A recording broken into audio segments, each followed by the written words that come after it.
Hello, and welcome to Noble TV. We are the National Organization of Black Law Enforcement Executives, the Chicago chapter. Thank you for tuning in. My name is Eugene Williams, and today we're going to be talking about safety and security in the Chicago public school systems. And appropriately, we have with us today as our guest, Mrs. Jadine Chow. She is the Chief of Safety and Security for the Chicago Public School System. Welcome, Jadine. Thank you so much for having me. All righty.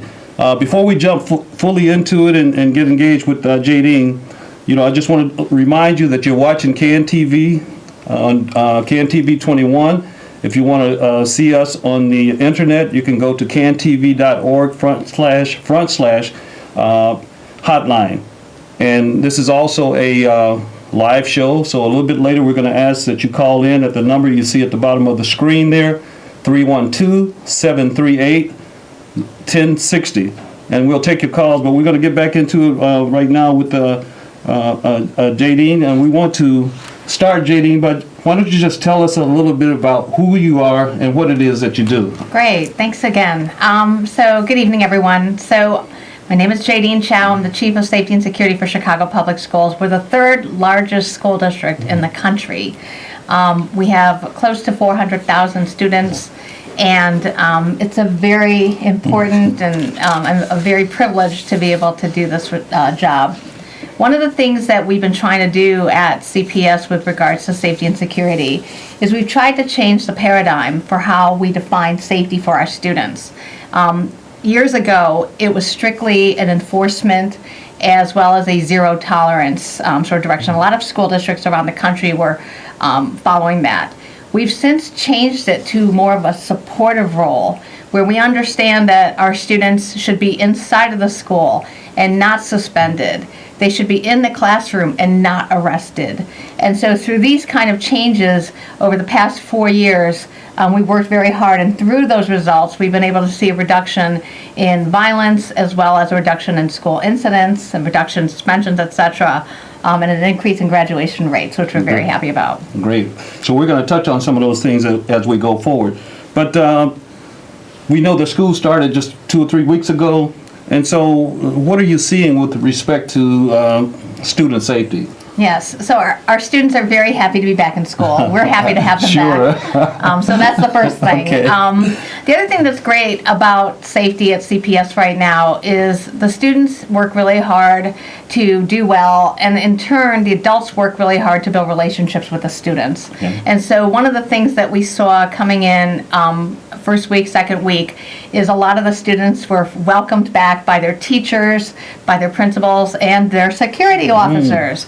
Because the security officers have a good relationship with their students, it was very nice, and I personally was at many schools, very nice to see all the children happy to see their security officers as well as all the other adults in the building. Great, great. So let's talk a little, if you will, about the safe passage routes. I know that's something that, I don't know if it rolled out as a result of the Darian Albert murder several years ago, but let's talk about the safe passage route, and I think this year's been expanded by a couple of... Yet again. Okay. So in 2009, and you're right, it was started as a trigger by the Darian Albert incident that happened back then. When it started, we had 35 high schools.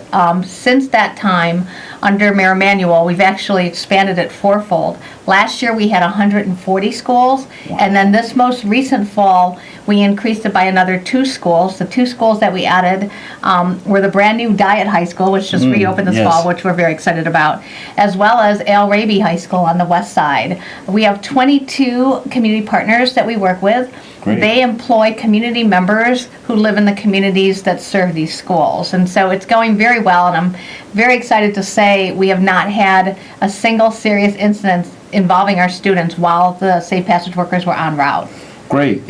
I think there's sometimes a misunderstanding when you call them safe passage routes in terms of some of our viewers or some of our citizens might think that those routes are manned 24/7 around the clock. So can you just talk to us about when the coverage is on those routes? Yeah, I think that's a great point, and I think we hear a lot from community members. They expect those routes to be safe 24/7. We hope that they are, but at the same time, the safe passage workers are out there primarily during hours while students are traveling to and from school. Every route is unique, meaning we tailor the hours based on the school's arrival and dismissal time. So in general, a school, say, has an arrival time in the morning of, say, 8 o'clock. The safe passage workers will be posted about 2 hours plus or minus around that 8 o'clock arrival time. Same thing with dismissal. If a school dismisses at 3 o'clock, they're out there generally about an hour and a half plus or minus on each side of that dismissal. And that's to catch kids who might be leaving earlier or some students who might be leaving a little bit later. Oh, great. So I know you touched on it in general, but give us a general picture of crime along the safe passage routes. I know you said, I think you said there were no incidents so far this year, but Yeah. let's talk about it from a historical perspective. Has it borne fruit on these safe passage routes since Yes. since they've been initiated? Yes, absolutely. And so we just did an announcement last week, actually. We did work with Chicago Police Department to do an analysis of the criminal activities along safe passage routes during these operational Okay. hours. And what we found is that there was a reduction of 33% in criminal activity along safe passage routes during these hours. What's important about that is these are criminal incidents affecting the entire community. Got it. And so if it's an adult, if it's another community member or a visitor to the area, they are also getting a safety halo from the presence of the safe passage workers. And just again, to reemphasize, it is very important to say not a single student, and that goes back as far as 2011 when I started tracking, when I started with CPS, we have not had a single student seriously injured along a safe passage route during the operational hours. That is outstanding. So how many students are there in the CPS system? And if you know, can you share with us how many are impacted by these safe passage routes? Absolutely. So in total, the universe of CPS students is approximately a little under 400,000. The safe passage routes is 142 schools covered. That covers a little over 70,000 of our total student population. So 70,000 students are along these safe passage routes. Great, great. I think we may have a caller on. Do we have a caller?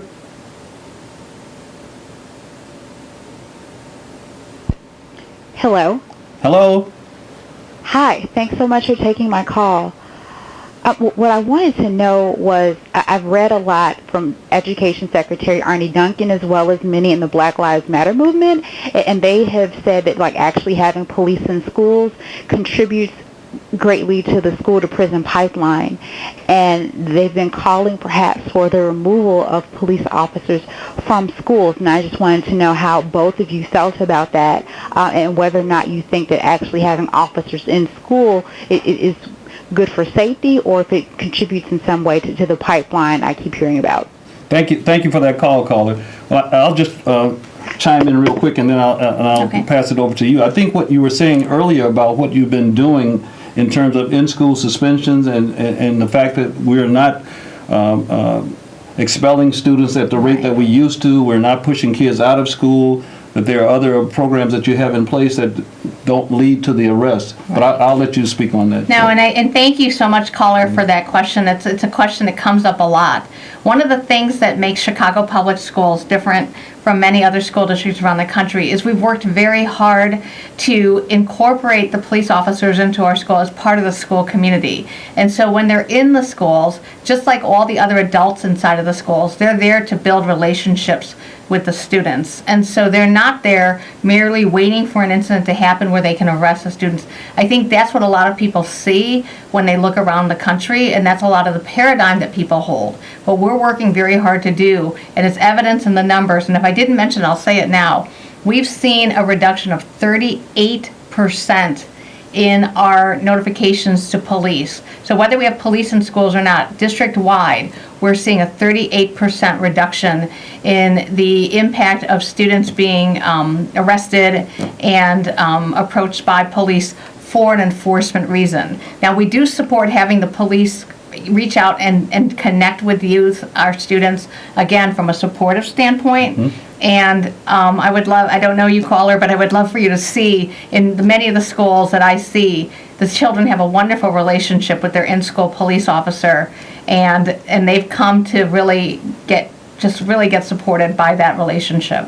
Thank you, thank you. You know, I think this is a good segue into this next question that I wanted to ask you, and that is, I think you've alluded to the fact that you work very closely with CPD, with the Chicago Police Department, and can you talk about that relationship? Yes, and so it is very important, and we're very fortunate. Our school district has a very close relation with CPD, and we've worked hard again to build it to a relationship to a point where it's not just about enforcement. And so there's many dynamics to it. The one I'll focus on is we do a lot of interventions. And so when we have students that have challenges, if they're in a high-risk situation and we feel their safety is in danger, we will reach out to these students. Sometimes it's with CPD from a supportive standpoint, not to arrest anybody, not to threaten anyone, but to make sure that they're safe and make sure they're okay. Through these joint relationships, we did 175 of these interventions last year, and not one single one of those students was a victim of gun violence or a victim of violence, period. And we think that's a step in the right direction. We have a long way to go, but this is a great example of how we partner with police in a way that a lot of people don't see the police in. They see police as who you go to when you need somebody because a crime has been committed. This is a proactive way of getting out there and working with our students, working with our families, working with our communities, so that we're helping people and not arresting people. Great. I think we may have another caller on. Caller, are you there?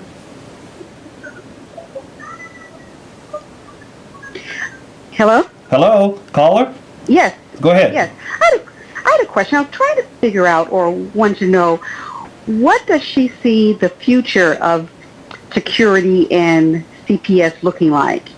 That's a great question. Thank you, caller. Go ahead. Thank you so much for that question. I see the future of security, and it's this new paradigm that we've been pursuing, which is safety is not about enforcement. Safety is about supporting our students so they can be successful. I will add, and I didn't bring it up when I was introducing myself, I am not from law enforcement. So I love our law enforcement partners, and I can't do my work without our law enforcement partners. Let me just be really clear. But at the same time, because of my background, we're able to approach safety from safety in the truest definition of it, which is we're there to make sure our children are safe. And so when you ask what's our future, we envision an environment where all the adults are there to support young people and make sure that they are there so they can get their education, so they can worry about their studies and not worry about their safety. There's a lot of dynamics to it. I'm sure people watching this episode of the show understand the many challenges that our young people are going through. We've expanded the scope of our safety team so that we're not just worried about what's happening inside the four walls of our school. We understand that what happens outside over the weekend, what happens inside people's houses, we understand all of that carries with the child all day, every day, and our goal is to partner with all our community partners, police, families, and the children themselves to make sure they're safe 24/7. Thank you. I'm going to get right back to that. I think we got one more call. I want to take this caller, and then I've got some a little housekeeping to do as well. Caller, are you on? Yes, sir. Yes, go ahead. All right. So my question was regarding. I remember back when I was a kid in grade school, we had the Officer Friendly program. And it was a great program. So I'm wondering if CPS and CPD will partner to try to implement a program like that in the near future, where it can be kind of an early exposure to the youth, where they can have that line of communication with an officer where maybe he can come in. I recall for us, it was a weekly program where the officer would come in, check on us, talk about issues. And I recall this was in 4th grade.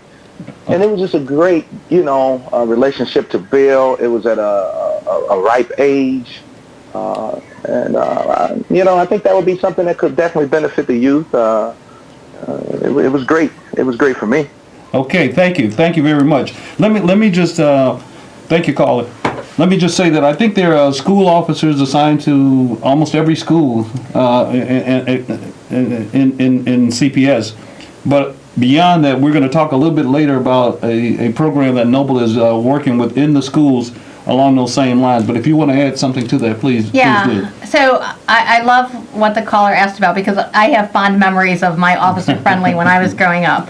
There are different, and we're going to, I think in just a second, we're going to talk about a program that we're partnering with Noble Yes. on that gets to a little bit of what the caller was suggesting.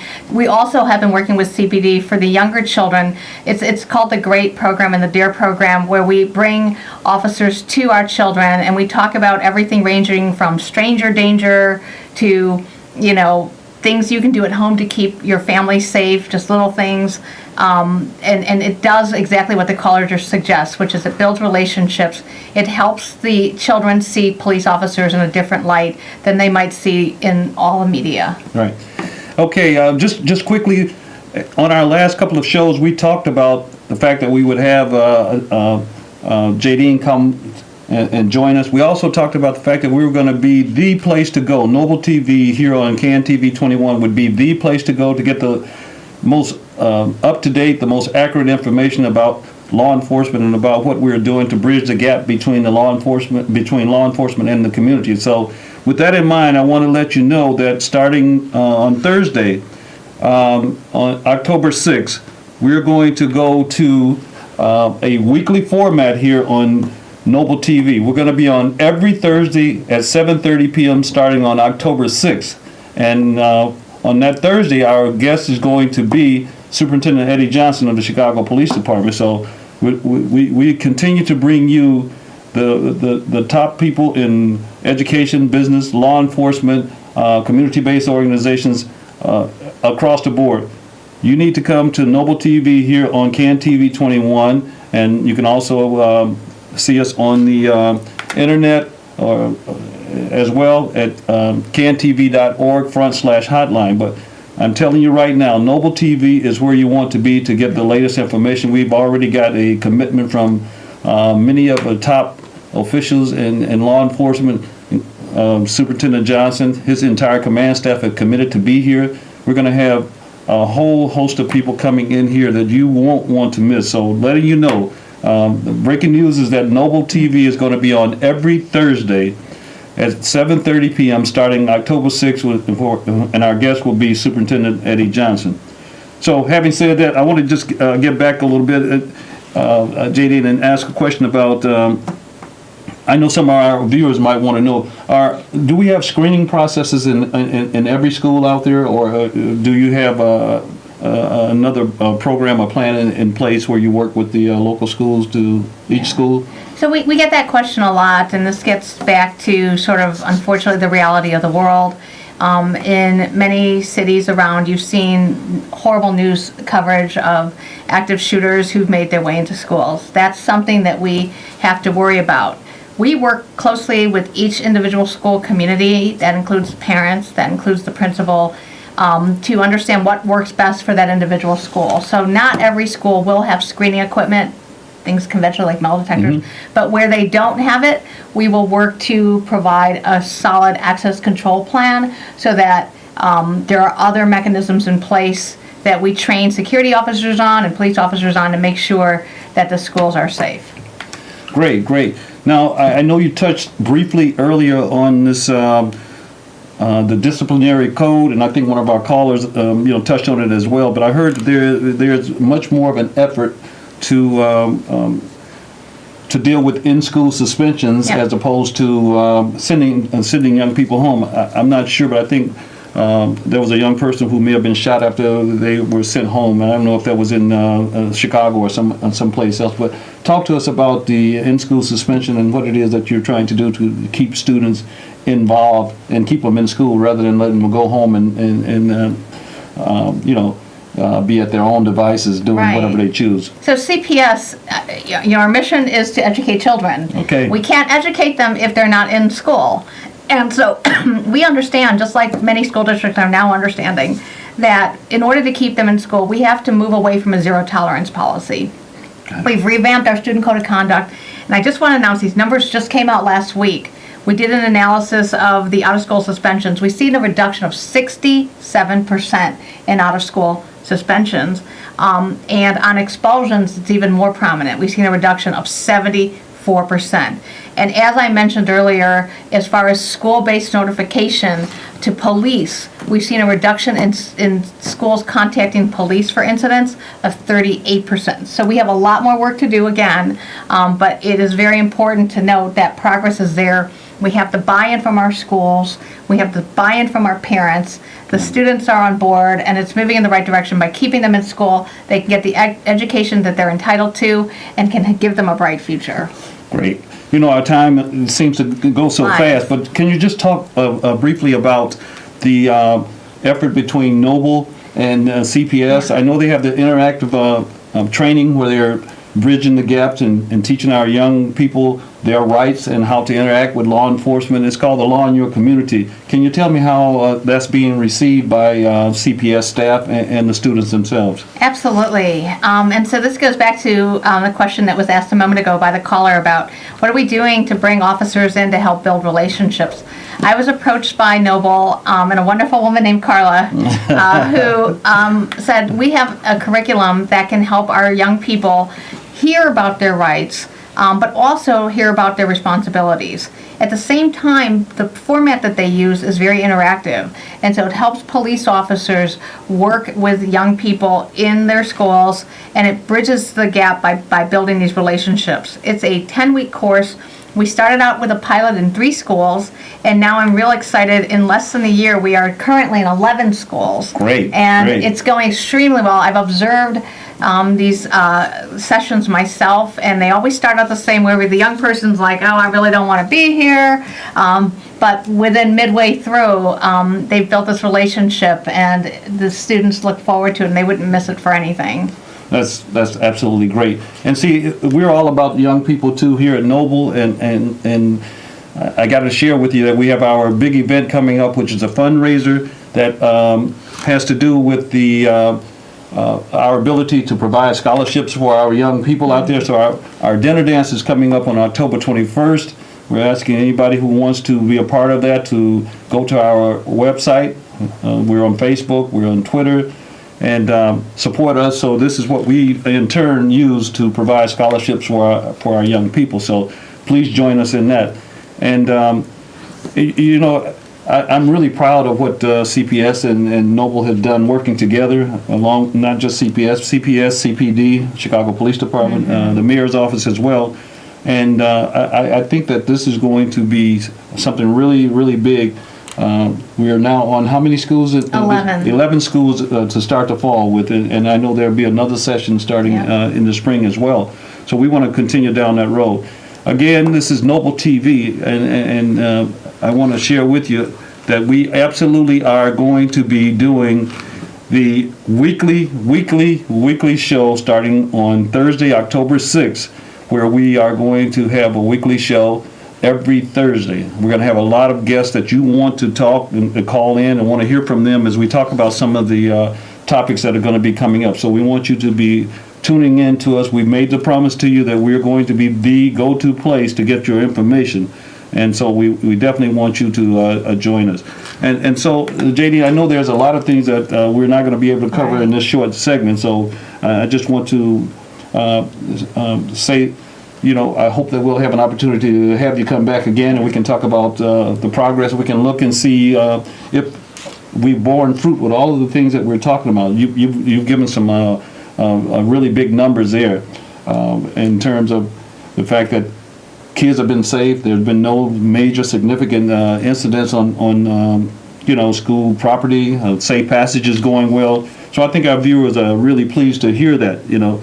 But our time is running out, and so I want to say to you, I'm Eugene Williams. I appreciate you all for, you know, our viewers for being here. Thank you for being here. We definitely want you to be tuning in to Noble TV every Thursday. And there's a myriad of ways that you can stay in touch with Noble.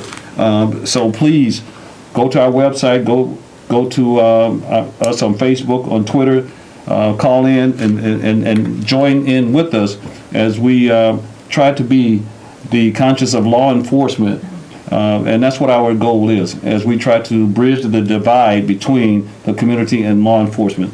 For Noble TV, this is Eugene Williams. Thank you all for tuning in.